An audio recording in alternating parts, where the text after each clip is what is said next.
It's presented by Rodney Milnes, and this first programme is about Wagner.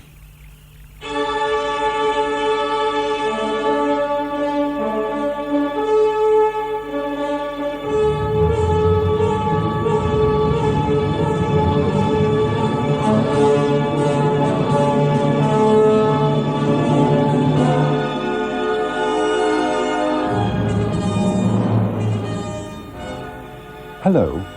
Today I'm talking to Anja Silja about the role of Senta in The Flying Dutchman. Is it one of those operas that actually got the wrong title? And is Senta not perhaps the most interesting character? More interesting than the Dutchman? No, I wouldn't say so. I'm definitely not, because he has a past and Senta hasn't, and not even a future. So this is one thing. It became my destiny in a way, but it was never my favorite opera because she has very little development. She is obsessed and she keeps being obsessed. So I think The Flying Dutchman really has a past, and that is always more interesting to portray and bring that on stage. Why is she obsessed? What has made her obsessed? Does it come out of herself? Because I remember that Frau Mary...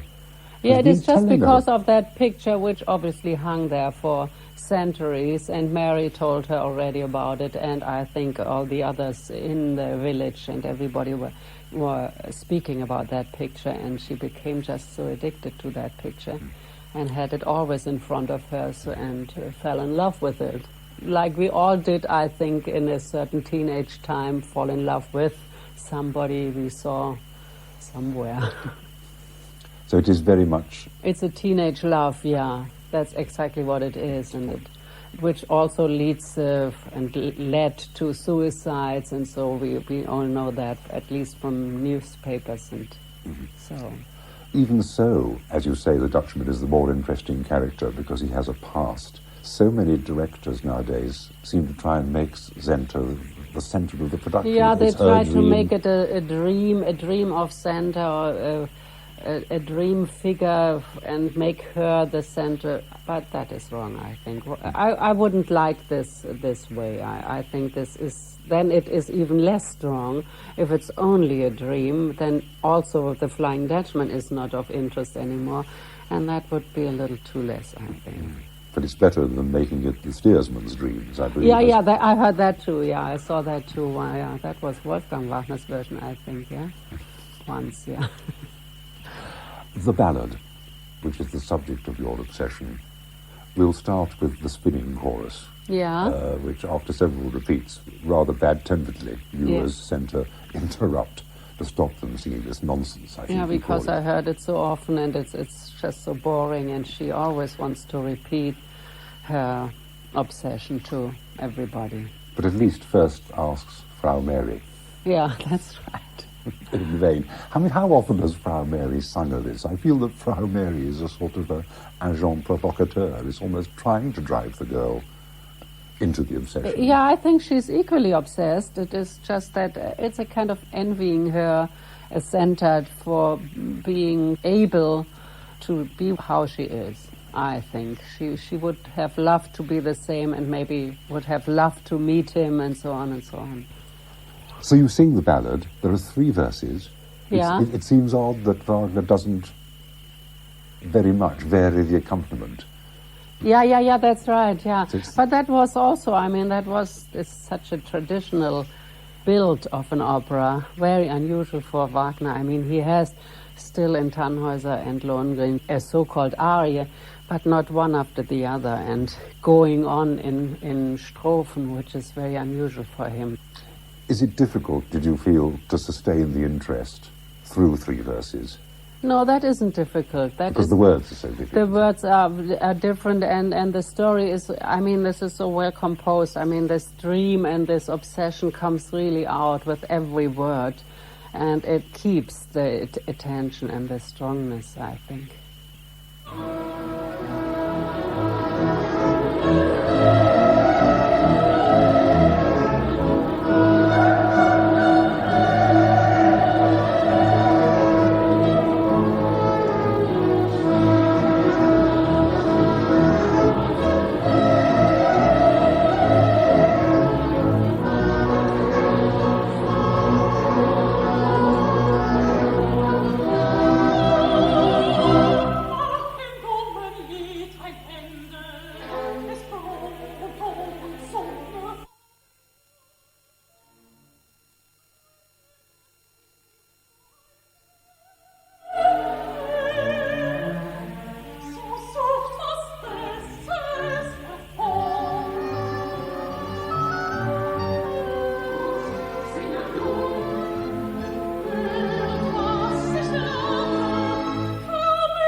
Senta's ballad, the three verses, as you say, the words are so vivid that you listen to it.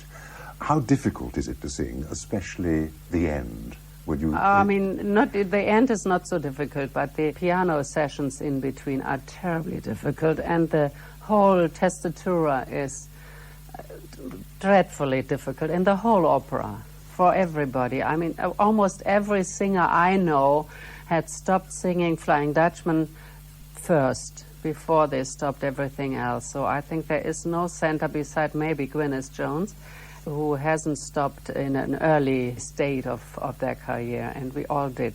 It's very difficult.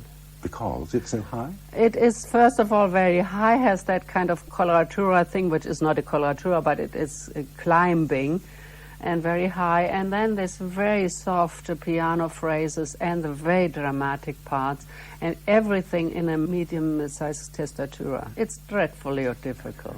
I sometimes wonder whether they're actually hitting the G at the beginning of each verse. Yeah, bang in the bang, middle. yeah. Even that must be difficult. Yeah, but G is already, I mean, this is exactly the tone. G is very difficult to bring power into it. And it seems such an odd mixture of traditional German operatic writing, and then, of course, there's Wagner's passion for Bellini as well. Absolutely, this is still in it. And as I say, I mean, this is just a mixture of something, and therefore so difficult. All the other operas are fairly low, normally, and you can just go for and you can practice in a certain area of tones, and here you have to go through the whole thing by warming up and this is difficult. So he got better as a composer for the voice? Yeah, he's definitely got much better, even if it's a very beautiful opera, but it's not a real Wagner, for my opinion. We'll move on, if we may, and have a short extract from your following scene. After the end of the ballad, Erik interrupts your faithful lover with the news that your father is back. All the girls run off in excitement. You have this scene with Erik. And I do always think he's a terribly bad advertisement for the faithful lover. He's sort of wet, isn't he? Yeah, I don't know, actually. It is also, I think, the composition which makes him so weak. But it is actually not a weak character. He is a hunter, and he is a strong person, and he keeps asking her for quite a while and is faithful to her, even if she's so crazy and having all those strange dreams. And I think he is pretty strong. And choosing a hunter for that part means already something, on the contrary to the sea person. He does rather play into your hands. He recounts his dream, this terrible dream he's had, and the dream, of course, is exactly what happens. Exactly, and if you can play this, when Senta interrupts, she doesn't echo his words, because she presumably is having the same dream, or has had the same dream, her father landing on the shore. I think for her this is the normal, because her dream is not a dream anymore. It was never. For a while already. It's her life. It became her life. So when he finally comes up with all that, she thinks, I think this is as it has to be. It is normal for her. It's not a dream. She does not react because she is not considering it as a dream. It is what had to happen. So this is really where... Yeah. If there's been any sense of reality in the action, this is where it goes. Yeah. She is in her own world, and exactly. her world has taken over the opera. Absolutely, yeah. Therefore, some stage directors think she is the major figure. Erik's dream.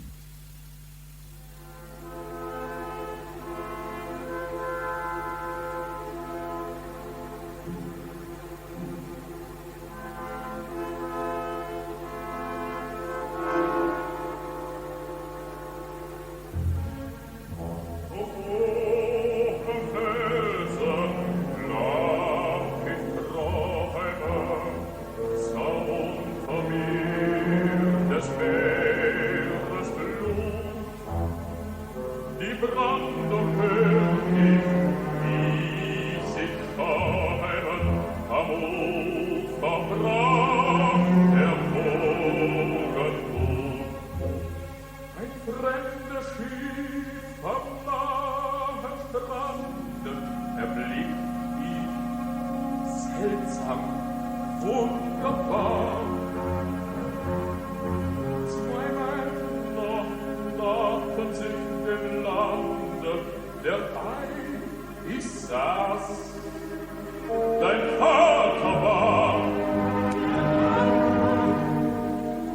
Wohl erkannte ihn mit schwarzer Wams, die bleiche Miene.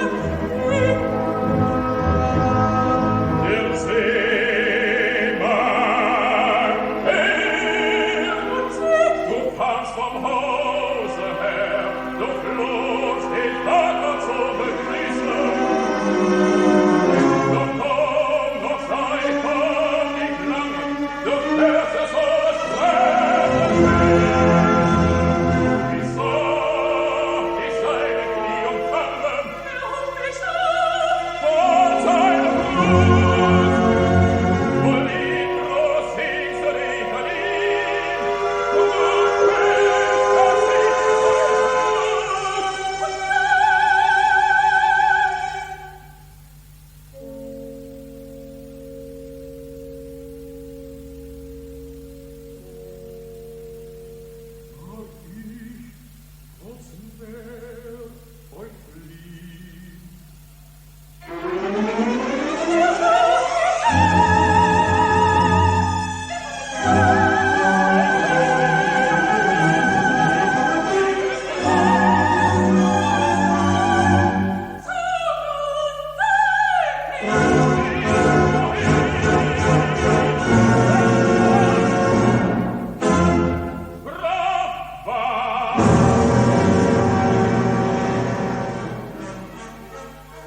Well, the plot develops, of course, as Erik's dream foretells. Your father, Daland, has met the Dutchman in the first act, has more or less sold you, I suppose, because of the Dutchman's riches. And you and the Dutchman are embarrassingly silent as he sings his sort of little waltzing aria, and then the great love duet starts, in which he sings of this image of the perfect woman that is before him, and you also had your own image of this man with whom you have been obsessed, both of you in a way dreaming. And it seems a new sort of vocal writing where perhaps Wagner's passion for Bellini almost takes over, these long, sustained lines. Yeah. So in the space of this one act, you have to sing very different kinds of music. Exactly, that's the thing. I mean, as I already said, this is the most difficult duet I think he wrote for singing.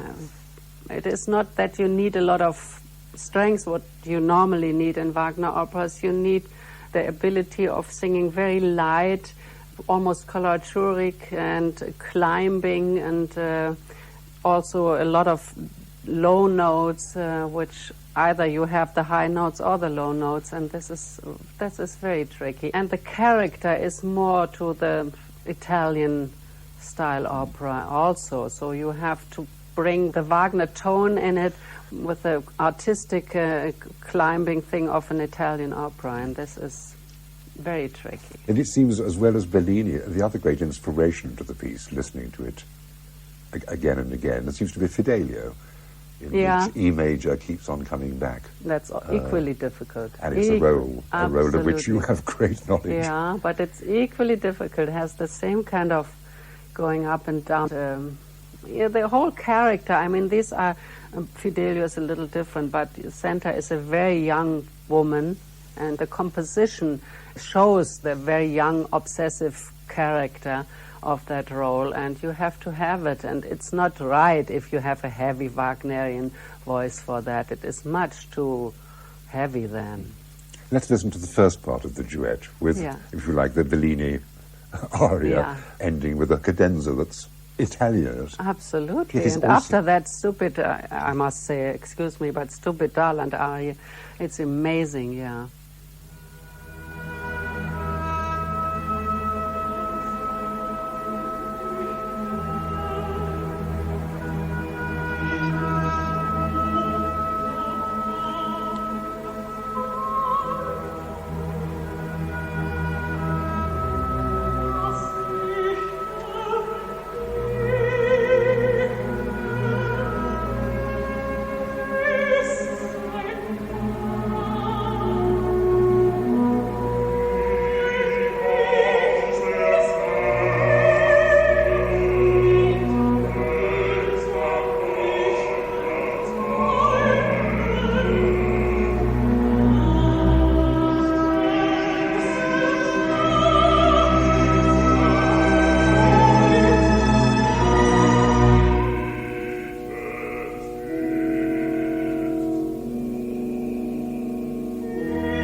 The first part of the duet ending with an Italianate cadenza, which is half Italianate cadenza and half Fidelio.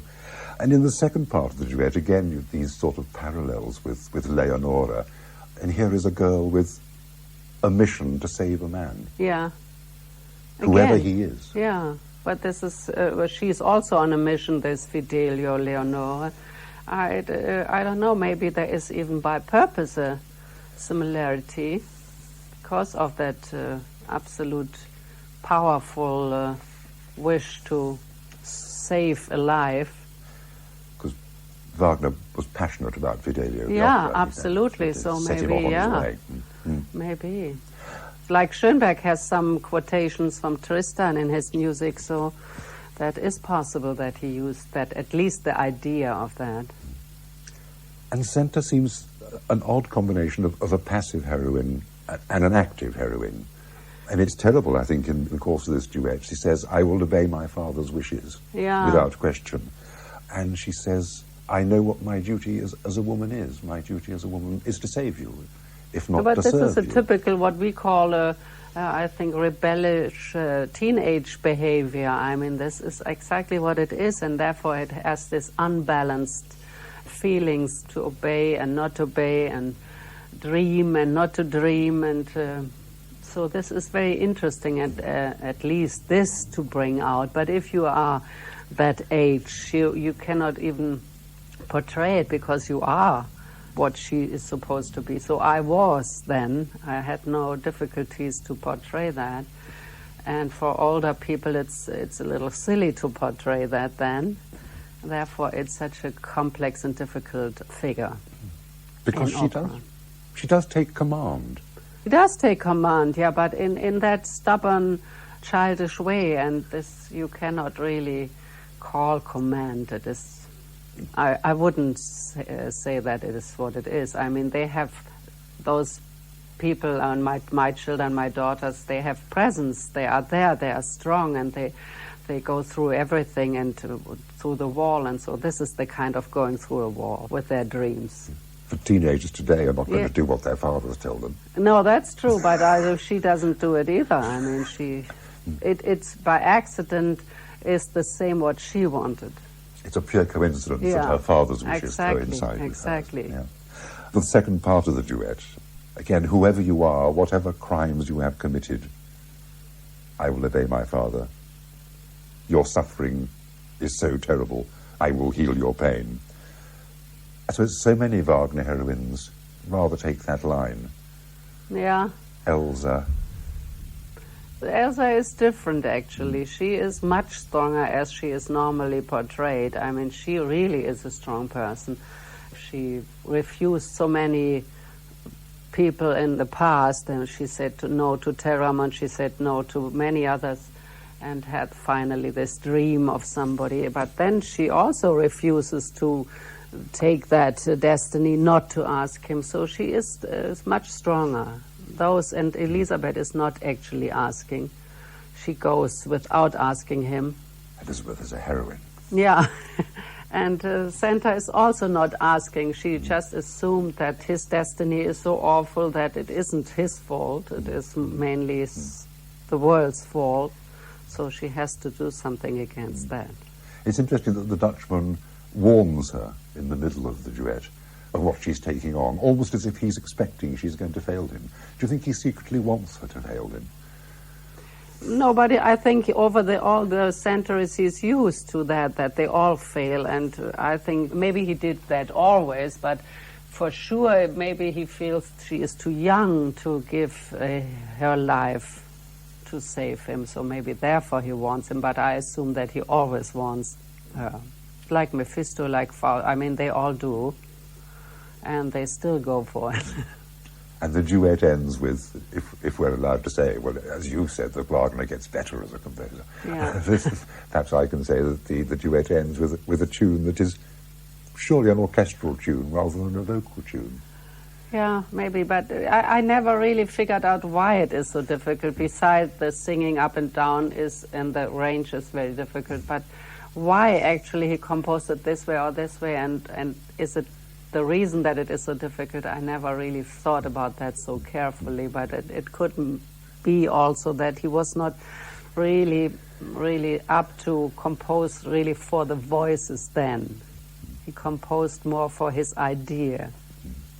And I suppose the ideal Schroeder Devrient, Yeah. this woman who excited him so much. Yeah, a strong person at least. Yeah. The end of the love duet.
mein Wolke draußen sieht nicht mehr. Nach jeder Wegkunft wisse trieb sein Fest, eine schöne Möchtig, kommen es verkehr,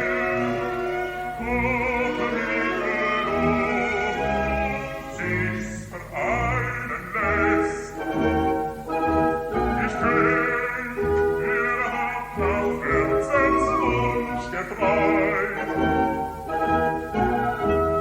Senta, mein Kind, sag, bist du bereit?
The end of the love duet.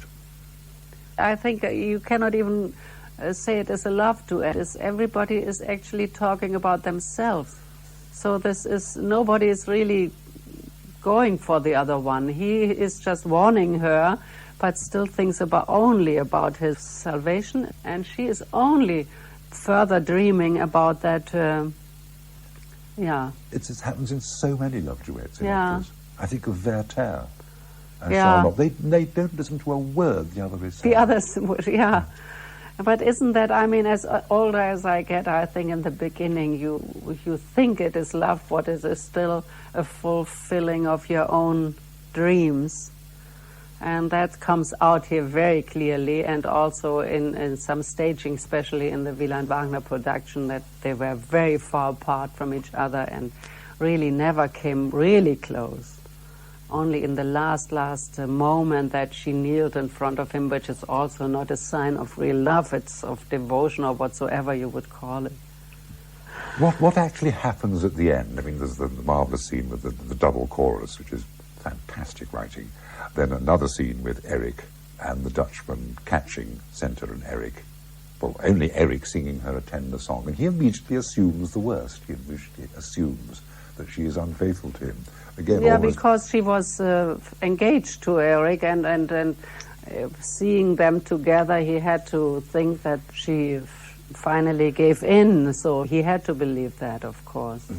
And that's what he did, and still, I mean, that is the first human sign he shows, that he says, you know, I will not have your life because you are too young and you were already engaged, and so I don't take your word for granted. Yeah. So does he in fact release her from the vow she made in the second act? Absolutely, absolutely. And this is, I think, for the first time in all those 100 years that he did that, and that is the exception. And that makes him finally, maybe even if she wouldn't have jumped, would him gerettet, saved. Redeemed. Yeah. I almost think that would have happened even if she wouldn't have jumped. The trio is conventionally operatic, I suppose. It's extremely exciting. That is really exciting and much easier to sing. That is already a little bit more in this direction, but it is also, again, very conventional because of the trio. But that is very beautiful to sing. And then at the end, You're all out. At least in later Wagner, there's a huge orchestra boiling underneath you a lot of the time. Yeah. But here, you're so often on your own. Absolutely, yeah. Support. Absolutely, yeah. That is very unusual. Yeah. Did you ever have anything like nerves on the stage, or were you fearless always? No, I wasn't. I mean, I was especially afraid of...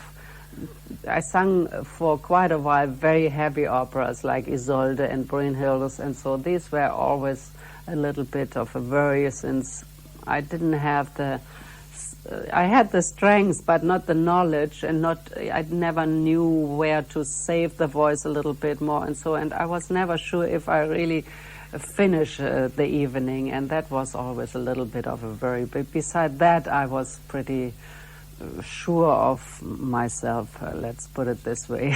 You were Siegfried, you knew no fear. Yeah, very little, because I practically sung with the mother milk, since then. And I never really learned to fear special things, and I never learned which parts are especially difficult. And when they started to tell me that the quintet and Meistersinger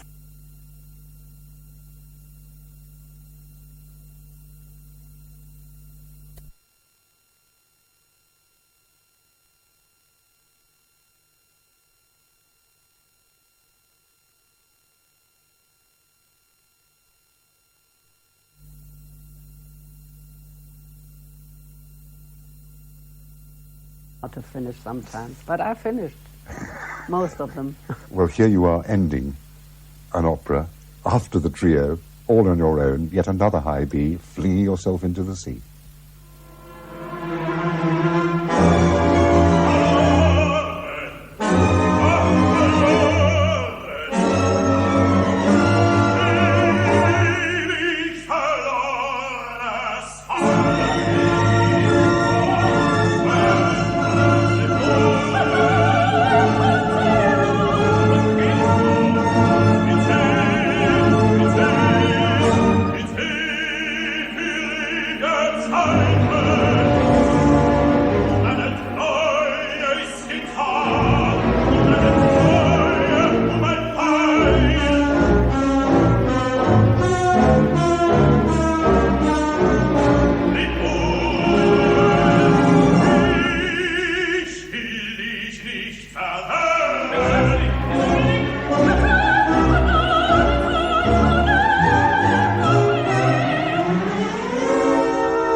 Vater, zehnfacher Tod, der mir erwünschte Lohn.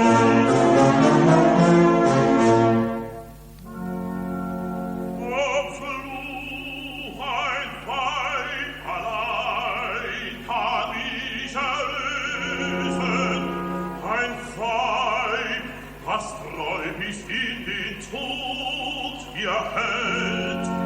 Wohl hast du Treue wie Geld. Verliebt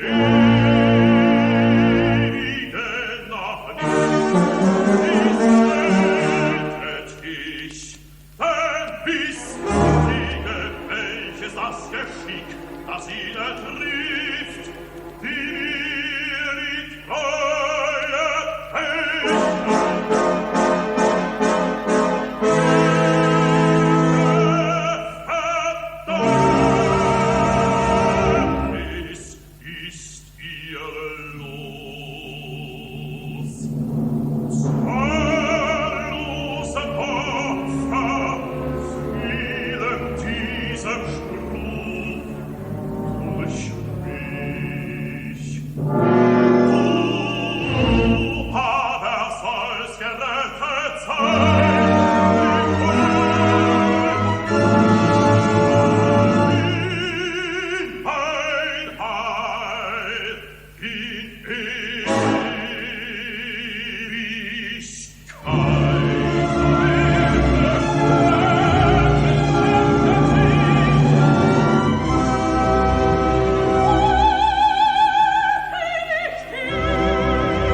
den fliegenden Holländer rettet dich.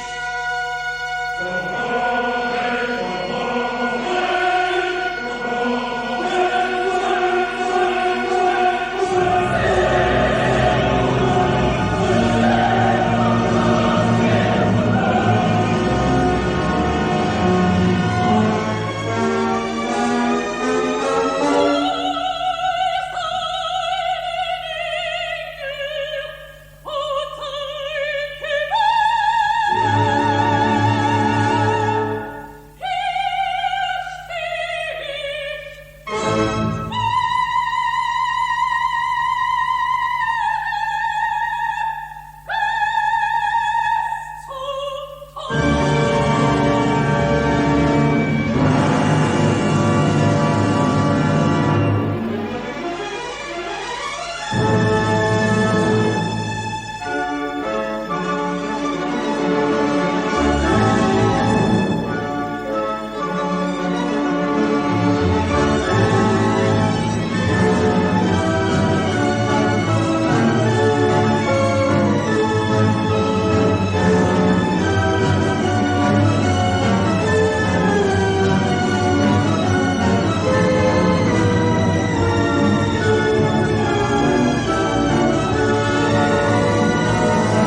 In Repertory was presented by Rodney Milnes. In the recorded excerpts from Wagner's The Flying Dutchman, in addition to Anja Silja as Senta, Theo Adam was the Dutchman, Ernst Kozub was Erik, Martti Talvela was Daland, and Annelies Burmeister was Mary, with the BBC Chorus and the new Philharmonia Orchestra conducted by Otto KLEMPERER.